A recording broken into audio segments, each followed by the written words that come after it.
بسم الله الرحمن الرحيم.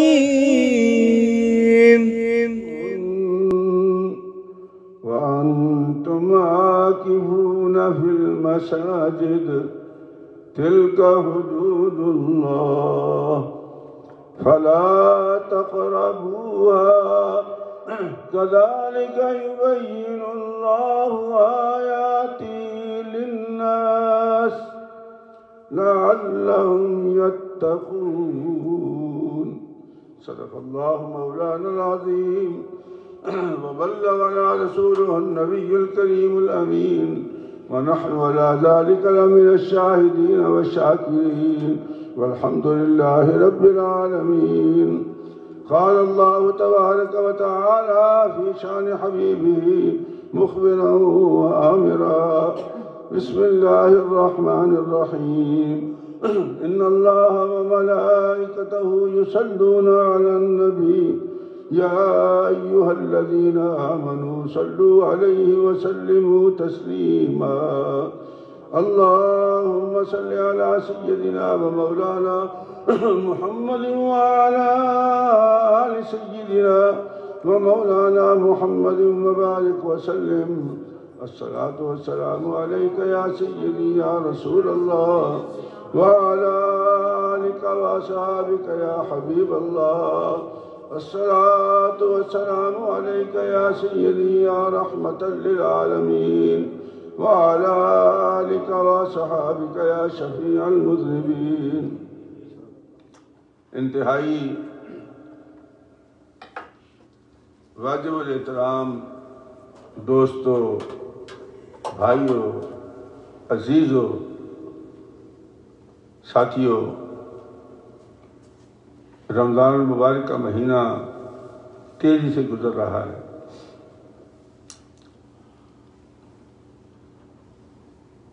اللہ کریم اپنے بندوں کو موقع دیتا ہے۔ فارسی کا ایک مقولہ ہے، رحمت حق بہانہ میں جوید بہانہ میں جوید۔ اللہ کی رحمت اپنے بندوں کو معاف کرنے کے لیے موقع تلاش کرتی ہے، وہ دھکے نہیں دیتی۔ تو اس کا مطلب یہ ہے کہ دھکے دینا ہمارا کام ہے، وہ مالک دھکے نہیں دیتا۔ کل 10 رمضان تھی، گزر گئی۔ بی بی خدیجہ الکبریٰ رضی اللہ تعالی عنہا کا یوم وصال تھا۔ رات تراویح میں ہم نے ذکر کیا۔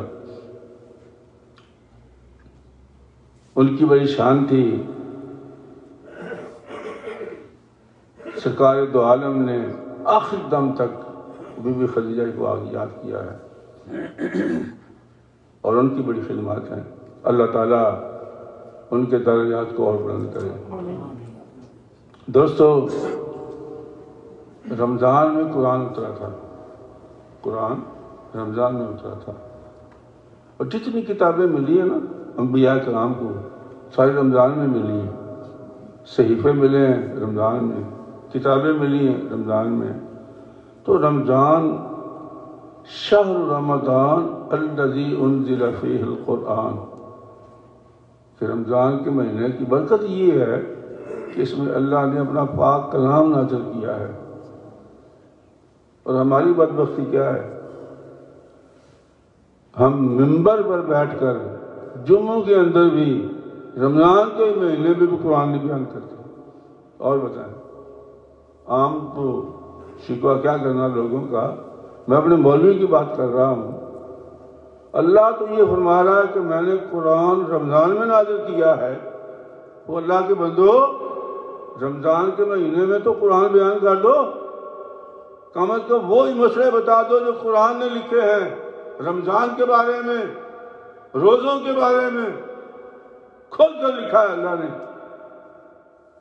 ہم پڑھتے ہی نہیں۔ آپ کا بھی قصور ہے، ہمارا بھی قصور ہے۔ ہمارا یہ کہ ہم بیان نہیں کرتے، آپ کا یہ ہے کہ آپ کو اللہ ماشاءاللہ پڑھنے نہیں آتا، ترجمے کے ساتھ ترجمہ ہی نہیں آتا۔ اور اگر آتا ہو نا اللہ جانتا بندہ جھوم جاتا ہے جب وہ حافظہ تلاوت کرتے ہیں تراویح میں، بالکل منظر آپ کی آنکھوں کے سامنے ہوتا ہے، کیونکہ وہ ترجمہ چل رہا ہوتا ہے نا دماغ میں کہ یہاں کیا بات ہو رہی ہے، یہاں کیا بات ہو رہی ہے، کبھی اللہ ناراض ہوتا ہے، کبھی راضی ہوتا ہے، کبھی محبت میں ہوتا ہے، کبھی جوش میں ہوتا ہے، وہ ساری آیات ہے۔ تو یہ مسلسل سبق چل رہا ہے رمضان شریف کے بارے میں کہ اللہ کریم نے اگر رمضان میں قرآن پاک کو نازل کیا ہے تو قرآن کریم میں رمضان کی کیا شان ہے؟ ہوگی نا بات سمجھنے کی کہ اگر اللہ نے قرآن کو نازل کیا رمضان میں تو قرآن پاک رمضان کے بارے میں کیا فرماتا ہے؟ وہ چل رہا ہے۔ آج کا جو سبق ہے میں نے آپ سے عرض کیا تھا مسجد میں کہ آپ 186 اور 187 پڑھ کر آئیں، تو امید ہے آپ لوگوں نے پڑھی ہوگی۔ تو پہلے ہم نے پڑھی تھی 184 185، آج 186 اور 187، 4 آیات ہیں سورہ بقرہ کی۔ اگر موقع مل جائے نا، اس جمعے بھی میں نے عرض کی تھی یار کتنا ٹائم لگتا ہے، آپ کے فون میں ہے، میرے فون میں بھی ہے، 3 قرآن پاک ہیں، ایک پڑھنے والا، ایک ترجمہ والا کلرفل اور ایک تفسیر والا، ٹھیک 3 قرآن میں نے ڈاؤن لوڈ کیے ہوئے ہیں۔ پڑھنے والا الگ ہے، ترجمے والا الگ ہے، تفسیر والا الگ ہے، تو آپ کے فون میں بھی ہوگا۔ تو اگر آپ کے فون میں ہے تو کتنا ٹائم لگتا ہے یہ 4 آیت پڑھنے میں؟ اتنا وقت تو نکالے کم از کم۔ اچھا، درمیان میں مسئلے بیان کرتے کرتے اللہ نے اپنی بات کر دی۔ ایک اعرابی آیا سرکار دو عالم کے پاس، کہنے لگا یا رسول اللہ، اللہ کہاں ہے؟ کسی صحابی نے پوچھا اللہ کو کس طرح پکاریں؟ ایک جنگ میں نبی پاک جا رہے تھے تو جب صحابہ پہاڑ پہ چڑھنے لگے تو آہستہ آہستہ ذکر کرنا شروع کیا، اور جب وہ اترنے لگے تو زور زور سے نعرے مارنے شروع کر دیے، اللہ اکبر اللہ اکبر۔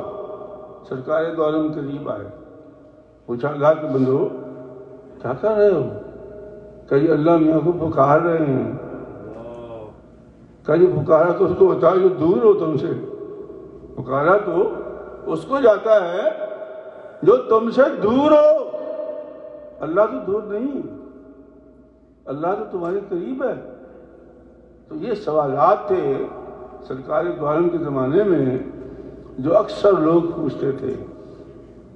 کتنے خوش نصیب لوگ تھے جو یہ سوال کرتے تھے کہ اللہ کہاں ہے، اللہ کو کیسے پکاریں۔ ہماری پرائرٹی بالکل ڈیفرنٹ ہے، بالکل ہم الگ ہیں۔ اول تو مسجد جانا نہیں، میں آپ کی بات نہیں کر رہا، عام لوگوں کی بات کر رہا ہوں، کثرت کی، اقلیت کی نہیں۔ اللہ کا قرآن اترا رمضان میں، پہلی رمضان کو ماشاءاللہ کافی آخر تک بندے تھے ہمارے پاس، پھر آہستہ آہستہ آہستہ آہستہ اب 4-5 صفحے رہ گئی ہیں، اور اگلے ویک میں مجھے اندازہ کہ 2-3 رہ جائیں گی۔ کیوں؟ قرآن تو وہی ہے، رمضان بھی وہی ہے، لیکن ہماری پرائرٹی جو ہے نا وہ بدل جاتی ہے۔ ہماری خبروں کا ٹائم ہو جاتا ہے، وہ بھی ہم نے فائٹ کرنی ہوتی ہے۔ پھر ہمارے میں دعوتوں پہ نہیں جاتا آج کل، بڑے لوگ ناراض ہو گئے مجھ سے۔ میں کہتا بھائی مجھے بچے کا قرآن سننا ہوتا ہے، چھوٹے پوتے کا، اس کو تیاری کرانی ہوتی ہے، پھر افطاری کرتا ہوں، حافظ صاحب کا سننا ہوتا ہے، پھر رات کو سماعت کرتا ہوں، تو میرے تو سارے کام رہ جائیں گے۔ بھائی تمہیں اگر زیادہ شوق ہے تو مجھے نقد دے دو، نقد نہیں دے گی مجھے، یہ گھر میں آ کے روٹی کھاؤ۔ او بھائی اگر آپ نے افطاری ہی کرانی ہے تو ضروری ہے۔ حضرت صاحب یہ $10 ہے، کھجور کھا لینا میری طرف سے، یہ بھی تو کر سکتے ہیں ہم لوگ، تاکہ استاد جی بزی رہے اپنے کام پہ۔ اچھی بات ہے، اگر فرصت ہو تو جانا چاہیے، لیکن ایسی فرصت کہ پھر افطاری کر کے وہیں بیٹھ جاتے ہیں، پھر چائے پیتے ہیں، 12 بجے اٹھتے ہیں، کہاں گئی نماز، کہاں گئی تراویحیں، ختم. یہ ٹھیک نہیں ہے، مسلمان کے لیے ٹھیک نہیں ہے. ہمیں اپنے کردار کا جائزہ لینا ہوگا، ہمیں اپنی پرائرٹی کو سیٹ کرنا ہوگا کہ ہماری جو ترجیحات ہیں وہ کیا ہیں. تو ارشاد ہوا، یہ 186 آیت ہے، وَإِذَا سَأَلَكَ عِبَادِي. اچھا یہ آئی کیوں ہے یہ بتاتا ہوں آپ کو، یہ کیوں بات آگے درمیان میں. وَإِذَا سَأَلَكَ عِبَادِي عَنِّي فَإِنِّي قَرِيبٌ. اے محبوب، جب میرے بندے مجھ سے تجھ سے میرے بارے میں پوچھیں، اے میرے نبی، اے میرے محبوب، جب میرے بندے تجھ سے میرے بارے میں پوچھیں، فَإِنِّي قَرِيب، ان کو بتا دو میں قریب ہوں. ان کو بتا دو کہ میں قریب ہوں. پتہ کتنے قریب ہیں؟ ایک ہوتا ہے زبان سے کہنا، ایک ہوتا ہے سوچنا، ایک ہوتا ہے دل میں بات ہے. ابھی کان کو بھی نہیں پتا، عقل کو بھی نہیں پتا، دل میں، چونکہ دل ٹرانسفر کرے گا عقل کو تو وہ سوچے گی نا. اللہ کے پاک پیغمبر نے فرمایا کہ ہمارے دل میں بات ہوتی ہے، اللہ وہیں سب میں کر لیتا ہے، دل کے اندر. اور یہ طاقت کس کے پاس ہے؟ وہ جو قریب ہو. تو ایک صحابی نے پوچھا، یا رسول اللہ پھر وہ قریب کتنا قریب ہوگا؟ قربت کی بھی کوئی حد ہوتی ہے نا، کتنا قریب ہوگا؟ فرمایا نحن اقرب الیہ من حبل الورید. میرے بندوں سے کہہ دو میں تمہاری شارک سے بھی زیادہ قریب ہوں. جان ہے انسان کی شارک، شارک جان ہے، ذرا کٹ لگ گیا تو بندہ گیا. اللہ فرماتے ہیں کہ میں اس سے بھی زیادہ قریب ہوں. اتنا قریب ہے. تو جو اتنا قریب ہو تو اس کے بارے میں پھر کیا خیال ہے؟ وہ بے خبر ہوگا؟ نہیں، وہ بے خبر نہیں ہے. اجیب دعوت الداع، میں نزدیک ہوں، جب بھی مجھے کوئی پکارتا ہے تو میں اس کا جواب دیتا ہوں. جب بھی کوئی مجھے پکارتا ہے میں جواب دیتا ہوں. اذا دعان، جب بھی پکارتا ہے. فَلْيَسْتَجِيبُوا لِي، پھر تمہیں بھی چاہیے کہ تم میری تابعداری اختیار کرو. اگر میں تمہاری سنتا ہوں تو تم میری بھی سنو. یہ معاملہ خراب ہے ہمارا تھوڑا سا. اللہ تو سنتا ہے. سرکار دو عالم صلی اللہ علیہ وسلم فرماتے ہیں کہ جب بندہ، ایک تو بات سرکار نے فرمایا کہ جلدی نہ کیا کرو، دعا مانگی ہے نا تو انتظار کرو. چونکہ ہماری دعا 3 صورتوں میں 3 حالتوں سے خالی نہیں ہوگی. پہلی، یا تو فوری پوری ہو جائے گی آپ کی، فوری، جو مانگی مل گیا فوری. اور یا مشیت میں نہیں ہے تو ذخیرہ ہو گیا، وہ قیامت میں ملے گی آپ کو نیکی کی صورت میں. اور تیسری کیا ہے کہ بلائیں ٹال دیتا ہے. بلائیں، مصیبتیں، مشکلات وہ ٹال دیتا ہے. تو سرکار نے فرمایا 3 صورتوں سے 3 حالتوں سے دعا خالی نہیں ہوتی. پھر فرمایا سرکار نے کہ جلدی نہ کیا کرو. اللہ کے نبی فرمایا کہ میرے بعض امتی اتنے جلد باز ہیں، دعا مانگی نا، وہ یار کل تو منگی سی ہوں پھر منگا، تنگ ہو جاتا ہے، مایوس ہو جاتا ہے، ناشکرا ہو جاتا ہے. انہو لیئوس کفور، مایوس بھی ہو جاتا ہے اور ناشکرا بھی ہو جاتا ہے. فرمایا نا مشیت میں جب تک نہیں آئے گی بات اس وقت تک آپ کا مسئلہ حل نہیں ہوگا. تو سرکار نے فرمایا کنٹینیو مانگتا رہے، مانگتا رہے. ایک وقت آئے گا تو جس طرح تھا نا، سرکار نے فرمایا ایک نوجوان نے کہا جی میں نے اپنے ماں باپ کی بڑی بےزتی کی ہے جی، تو میں نے تو قیامت میں رکھا ماں باپ کو. جناب وہ بڈی مجھے ایسی مل گئی تھی، اس نے میری پر بیریاں بوا دی جی، چکری مجھے دے دی. ہوتا ہے ہمارے ساتھ بھی ہوتا ہے.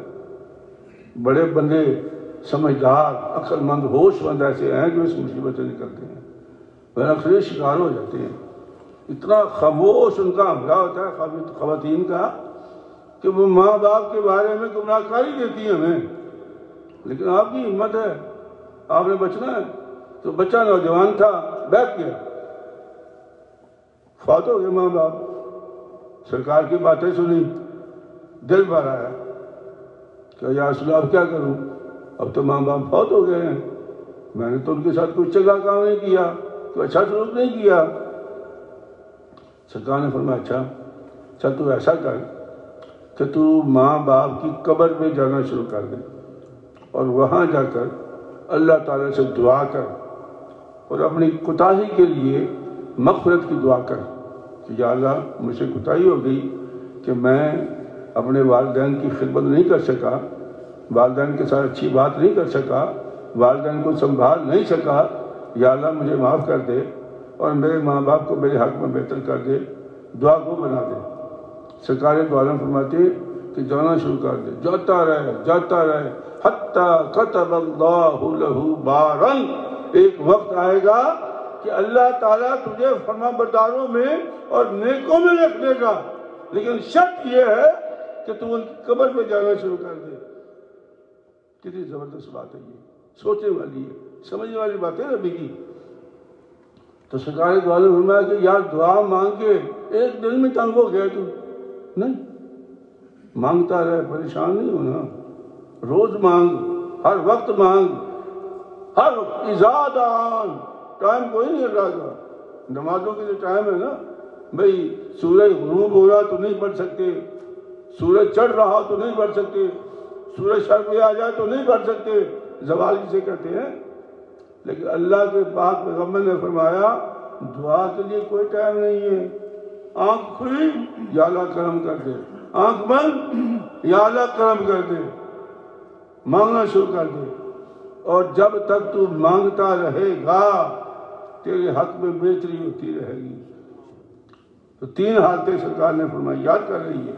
پہلی, یا تو تمہاری دعا فوراً قبول ہو جائے گی, یا اللہ پاک ذخیرہ کر لے گا اور قیامت کے دن وہ نیکیاں بنا کے تمہارے دامن میں ڈال دے گا, یا تم پر کوئی مصیبت آنے والی تھی, مشکل آنے والی تھی, وہ دعا کے بدلے میں اللہ ڈال دے گا. 2 باتیں حدیث کی ہیں, وہ میرے خیال میں جن لوگوں نے ہمارے ساتھ پاکستان, انڈیا, بنگلہ دیش میں وہ دین یاد پڑھی ہے اس میں یہ دونوں دعائیں ہیں. ایک ہے کہ الدعاء مخ العبادہ, الدعاء مخ العبادہ, دعا عبادت کا مغز ہے, دعا عبادت کا مغز ہے. اور دوسری حدیث کیا تھی, الدعاء هو العبادہ, دعا ہی عبادت ہے. نماز کے تو وضو کرنا پڑتا ہے نا, ٹائم دیکھنا پڑتا ہے, اور دعا کے لیے نہ وضو کی ضرورت ہے نہ ٹائم کی ضرورت ہے.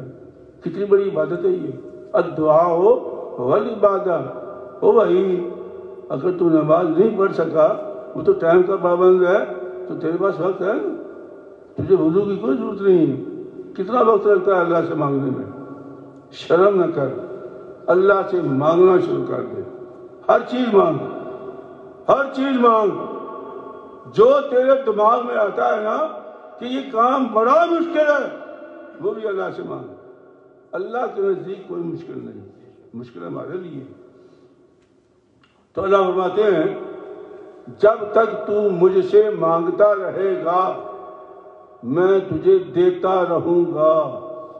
فَلْيَسْتَجِيبُوا لِي, پھر تو میری بھی بات مان لے, تو میری بھی بات مان لے. اللہ کی بات کیا ہے, بے ایمانی چھوڑ دے, ہیرا پھیری چھوڑ دے, بیک بائٹنگ چھوڑ دے, چوری چھوڑ دے, شراب چھوڑ دے, جوا چھوڑ دے, لاٹو چھوڑ دے.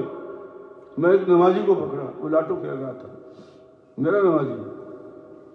تو میں نے کہا لاٹو کھیلتے ہو تم؟ کہتا ہوں استاد جی بس ہمیں شوق ہے.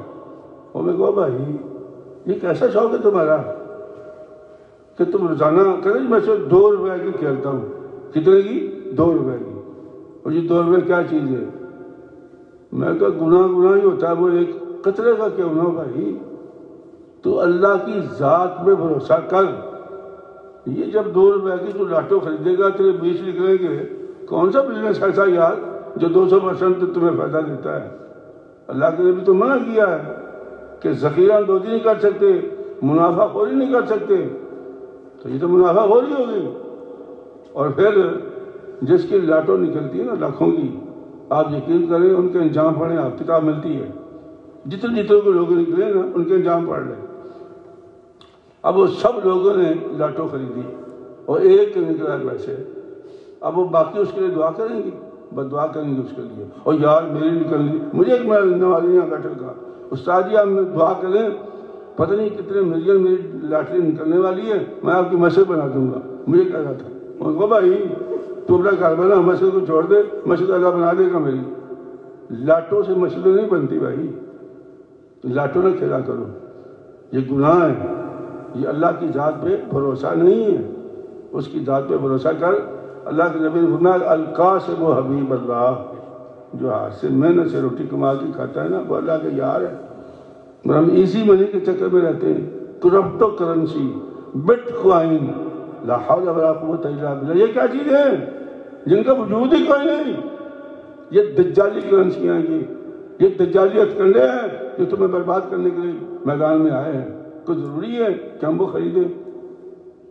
سوچے والی بات ہے نا، تو ہمیں پکڑ کے تو نہیں کسی نے کہا کہ یہ خریدو، نہیں، ہم خود خریدتے ہیں، ہم خود مصیبت میں جاتے ہیں۔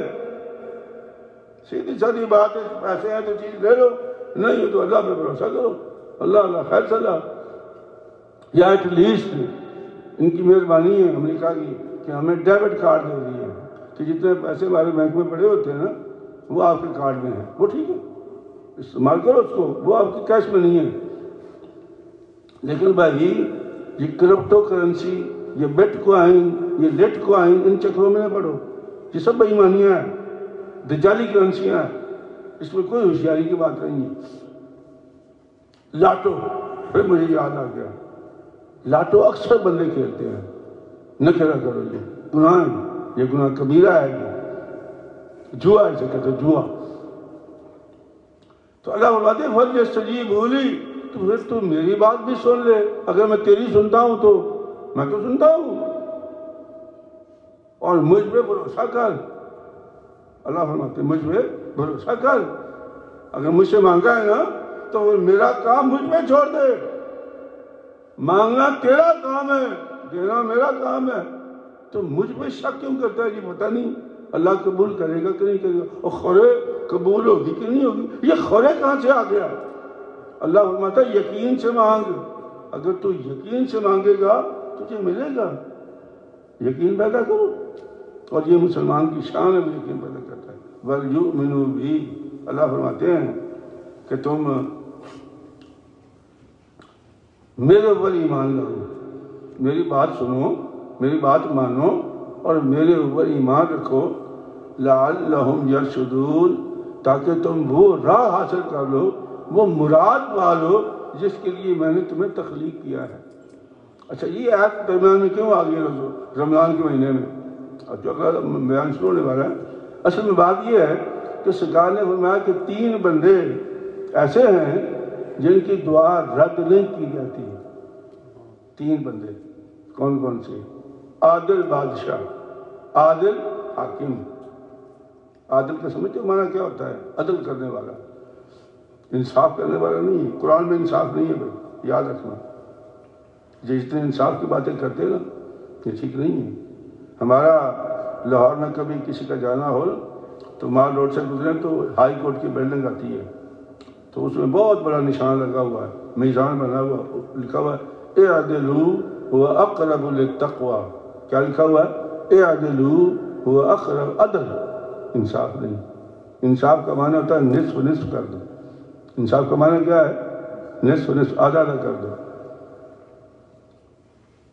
گھر میں آپ کے 4 بچے ہیں، ایک بڑا ہے، ایک چھوٹا ہے، ایک درمیان میں ہے، تو انصاف کا تقاضا یہ کہ سب کو ایک ہی طرح کپڑا لا کے دے دو، انصاف، آدھا آدھا سب کو دے دو۔ عدل کیا ہے کہ نہیں بھائی اس کا قد ناپ اس کے مطابق اس کو دے، اس کا قد ناپ اس کے مطابق اس کو دے، اس کا قد ناپ اس کے مطابق اس کو دے، یہ عدل ہے۔ تو اللہ کیا کہتا ہے؟ عدل کر، عادل بادشاہ، منصف نہیں۔ یہ انصاف کے بڑے مدولے ہوتے ہیں، انصاف کا تصور ہی کوئی نہیں قرآن میں۔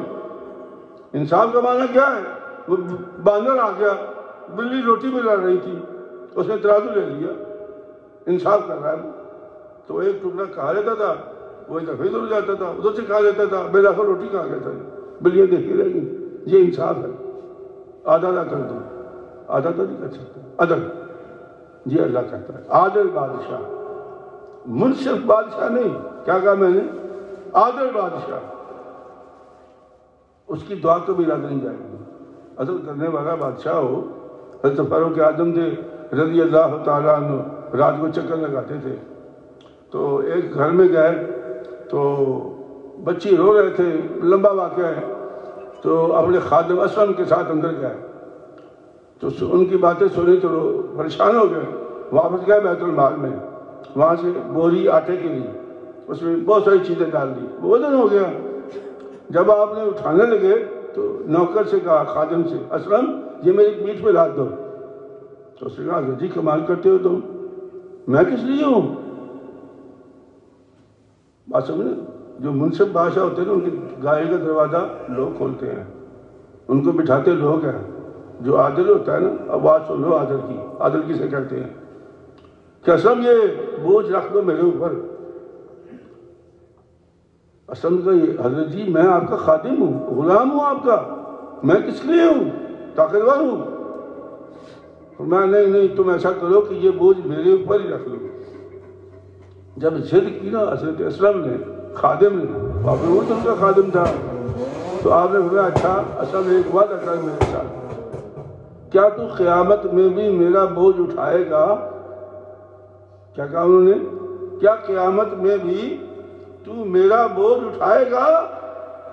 عرض کی حضرت میں کیسے وعدہ کر سکتا ہوں، مجھے کیا پتا آپ کہاں ہوں گے، میں کہاں ہوں گا، آپ کو اپنا بوجھ خود اٹھانا ہوگا، مجھے اپنا اٹھانا ہوگا۔ تو فرمایا جب قیامت میں مجھے خود ہی اٹھانا ہے تو پھر میرا ابھی سے پریکٹس کیوں خراب کر رہا تو مجھے عادت پوری کرنے دیں۔ یہ عادت ہے، منصف نہیں۔ بات سمجھائیں نا؟ غریب آدمی ہے، اس کی تو 15,000 میں روٹی نہیں پوری ہوتی، اور بادشاہ کی 2 لاکھ تنخواہ ہو، تو یہ عدل کہاں سے ہو گیا؟ یہ حضرت فاروق اعظم نے رضی اللہ تعالیٰ، کیا خوبصورت باتیں یار، ہمیں بندہ چلا جاتا ادھر، آپ بھی کہیں گے پریشان کرتے رہتے بابا جی۔ جب آپ بنے نا امیر تو آپ نے افسروں کو بلایا، بیوروکریسی کو، گورنرز کو، سیکرٹریز کو بلایا، سارے کو۔ ہاں بھائی تیرے کتنے بچے ہیں؟ کہا جی میرے 5 بچے ہیں۔ کہا تیری 500 تنخواہ۔ ہاں بھائی گورنر صاحب تیرے کتنے بچے ہیں؟ کہا جی 2۔ فرمایا تیری 200 تنخواہ۔ بات سمجھ میں کیا کہہ رہا ہوں؟ فرمایا کہ دفتر میں تو گورنر، یہ تیرا عدل ہی، لیکن گھر میں اگر تیرے گھر میں گوشت پکے گا تو تیرے عدلی کے گھر میں گوشت پکے گا۔ تنخواہ کیسے کی انہوں نے؟ اس کو کیا کہتے ہیں؟ عادل بادشاہ۔ کیا کہتے ہیں؟ عادل بادشاہ۔ اور منصف بادشاہ کون ہوتا ہے؟ مزدور کی طرح 15,000 اور عادل بادشاہ کی 2 لاکھ روپیہ۔ یہ عدل ہے؟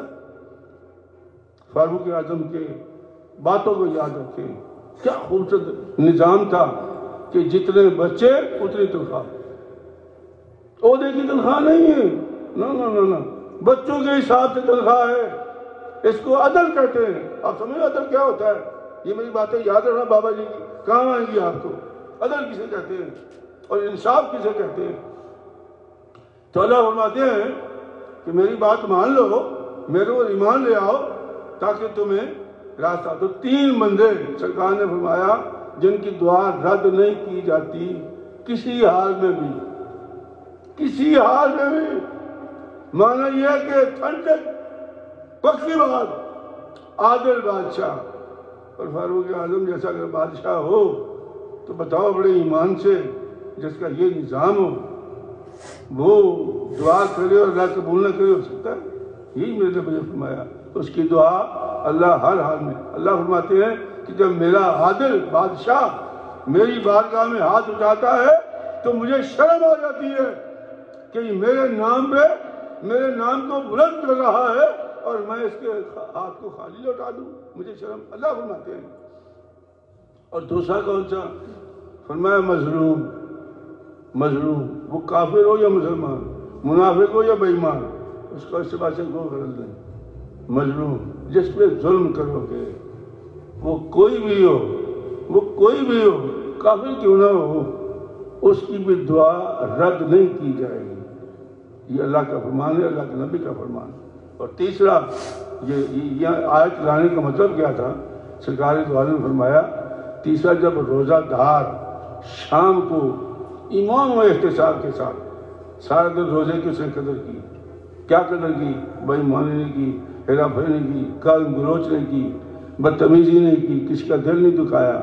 اس کو کہتے ہیں ایمانم و احتسابا، ایمانم و احتسابا، ایمان اور احتساب کے ساتھ اس نے روزہ رکھا۔ شام کو وہ افطاری کے لیے بیٹھ کے جو دعا کرتا ہے، اللہ کے پاک محبوب نے فرمایا اس کی دعا کبھی رد نہیں کی جائے گی۔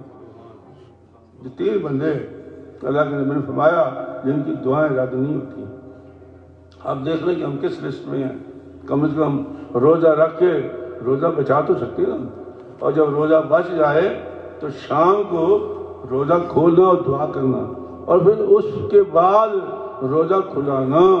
اب تو خیر کرونا ہو گیا نا، ہماری مسجد میں وہ افطاریاں بند ہو گئی ہیں، لیکن اور بڑے طریقے ہیں۔ بہرحال افطار کرانا یہ اور اس سے زیادہ برکت کی بات ہے، وہ ایک گھونٹ پانی کا کیوں نہ ہو۔ بہرحال تو اللہ کے نبی نے فرمایا 3 بندوں کی دعا رد نہیں ہوتی: عادل بادشاہ، روزہ دار اور مظلوم۔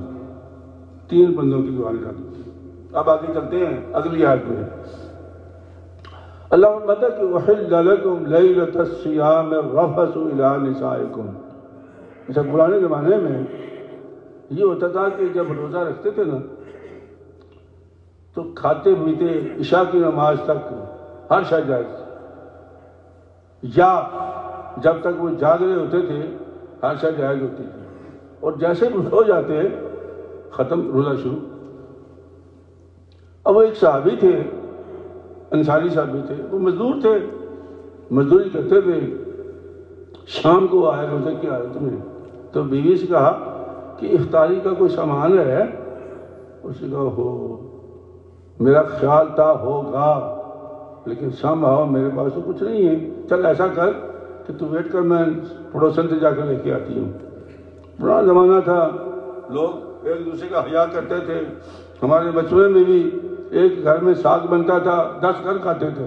مجھے یاد ہے لسی بنتی تھی، 20 گھر پیتے تھے۔ پرانا زمانہ تھا، اب تو خود بہت مشکل ہے۔ اس زمانے میں روٹی کی قیمت ہوتی تھی، سالن مفت ہوتا تھا۔ جی، میرے بچپن کے زمانے میں ہوٹل ہوتے تھے نا، سالن مفت روٹی کی قیمت ہوتی تھی۔ تو روٹی بھی اتنی بڑی کہ بندہ ایک ہی روٹی کھا سکتا تھا، اتنی روٹی ہوتی تھی۔ اور ایک آنے کا کباب ہوتا تھا اتنا لمبا، جس میں پیاز کم ہوتے تھے، قیمہ زیادہ ہوتا تھا۔ یہ ہم نے کھایا ہے۔ پتہ نہیں آج کل کیا زمانہ آ گیا، اللہ معاف کرے ہمیں۔ تو وہ آئے اور وہ انتظار میں تھے کہ افطاری ابھی لے کے آتی ہے، تھکے ہوئے تھے، سارا رکعت سو گئے۔ اب سو گئے تو ختم، روزہ ختم۔ اب اٹھے صبح، نماز گئے، سرکار کے پیچھے نماز پڑھی، نماز میں کام پہ چلے گئے، دوپہر کو بے ہوش ہو گئے کام پہ۔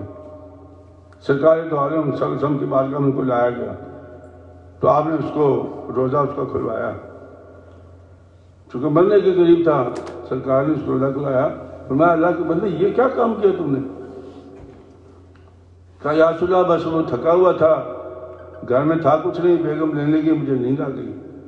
تو سرکار نے ایک تو یہ بات تھی، اور دوسری بات یہ تھی کہ ایک صحابی تھے، وہ بھی انصاری تھے، تو وہ رات کو اپنی بیوی کے ساتھ انہوں نے بات چیت کر لی، لیکن صبح پہنچ گئے نبی کے پاس، یا رسول اللہ مجھ سے تو غلطی ہو گئی ہے، میں تو سونے کے بعد اٹھ کے مجھ سے غلطی ہوئی ہے۔ تو یہ کچھ چیزیں تھیں جس کی وجہ سے صحابی بہت پریشان تھے، اور واقعی اگر وہ زمانہ ہوتا، اگر ہمارے ساتھ بھی ایسا ہوتا تو شاید ہمارا پتہ کیا حال ہوتا۔ تو یہ میں اللہ کا قرآن بیان کر رہا ہوں یار، یہی میں کہتا ہوں، مولویوں سے بھی کہتا ہوں، خدا کے بندو رمضان میں تو لوگوں کو قرآن سنایا کرو، اور قرآن میں جو لکھا ہے رمضان کے بارے میں وہی پڑھ کے سنا دو۔ احل لکم لیلۃ الصیام الرفث الی نسائکم، اللہ فرماتا ہے کہ بابو میرے بندوں سے کہہ دو کہ وہ جو نظام پہلے تھا وہ ختم ہو گیا ہے، اب رمضان کی راتوں میں تمہارا کھانا پینا اور بیویوں کے پاس جانا حلال ہو گیا ہے۔ ہن لباس لکم وانتم لباس لہن، اس لیے کہ تم جب اکٹھے سوتے ہو تو تم الگ نہیں ہو، وہ تمہارا لباس ہے اور تم اس کے لباس ہو۔ جیسا کپڑے پہن لیتے ہیں نا بندہ ایک ہو جاتا ہے، تو اللہ فرماتا ہے کہ ہن لباس لکم وانتم لباس لہن، تم ان کا لباس ہو اور وہ تمہارا لباس ہے، یعنی تم ایک ہو۔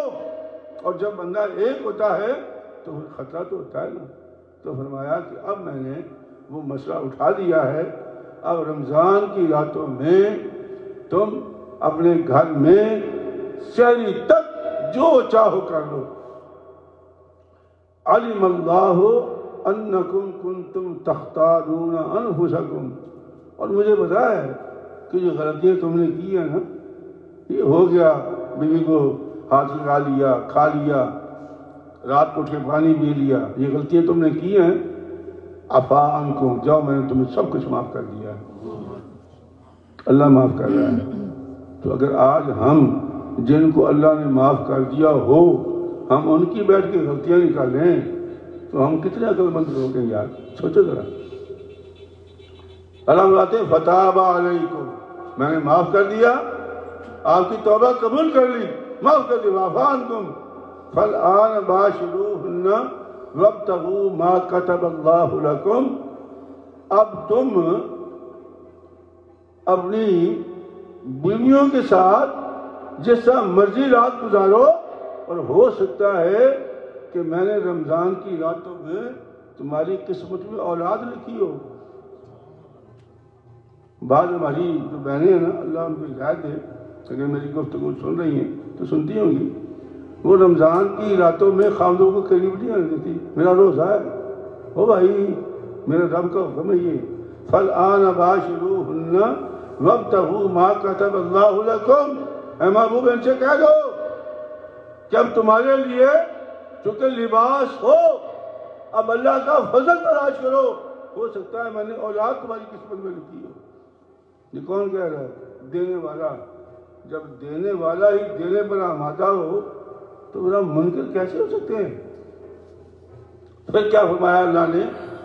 وَكُلُوا وَاشْرَبُوا حَتَّى يَتَبَيَّنَ لَكُمُ الْخَيْطُ الْأَبْيَضُ۔ اچھا بھئی اب یہ لمبا موضوع ہے، 2 بج گئے ہیں، یہ اگلے جمعے انشاءاللہ اس کو مکمل کریں گے۔ یہ رمضان کی باتیں ساری ہیں اور یہ ساری سننے والی ہیں جو قرآن میں لکھی ہیں۔ اللہ تبارک و تعالی ہمیں توفیق دے کہ ہم اللہ کا قرآن پڑھیں۔ تو یہ 186 اور 187 آیت تھی، 187 اور 186 سورہ بقرہ کی دوسرے بارے میں۔ تو اس کا ترجمہ 184 185 186 187، اس کا ترجمہ ضرور پڑھنا بلی، اگر میں پھر اس کا باقی سا بیان کریں گے۔ اللہ تعالیٰ ہمیں عمل کی توفیق عطا فرمائے، آمین۔ جو بیمار ہیں دعائیں آئی ہیں، درخواست آئی ہیں سب کی، تو ان کے لیے دعا کر دینا، اور جو فوت ہو گئے ان کی مغفرت کی دعا کر دینا، سنت ادا کر دینا۔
وعلى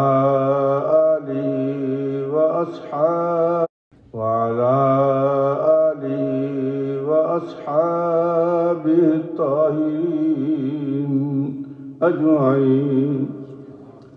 أما بعد.